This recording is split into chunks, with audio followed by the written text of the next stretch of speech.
what kind of negatives or extra burden comes with having a Roth IRA? Sure. Well, you can't do transactions with your family or with yourself because you're the beneficiary of this, okay? And so, there are certain prohibited transactions. Like I can't go to my dad and say, hey, sell me your crypto. And, there's just a fair amount of prohibited. But if you're doing things all at arm's length and with non-related parties, you're probably going to be just fine.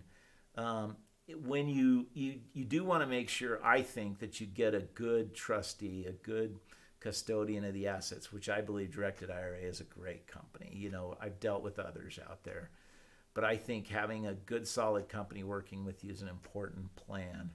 And then I think if you do something unusual, like we'll have people buy rental properties through a self-directed IRA. That's part of why I like Directed IRA. Matt Sorensen over there is one of the leading attorneys in this industry.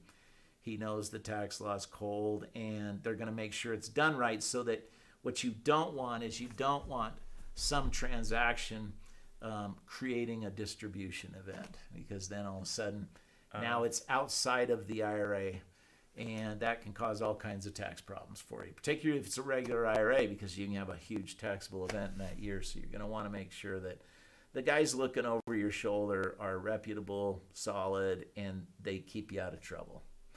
Again, Gotcha. You don't want a distribution. Gotcha. Okay. There are people in this country that have, better than $10 million a year, and even in the billions of dollars in a Roth IRA. And if you've got that much money in a Roth IRA, heck, I wouldn't want to be taxed unintentionally on $40,000 of a distribution, because I'm going to have to give over half of that to federal and state tax authorities, unless it's a Roth IRA.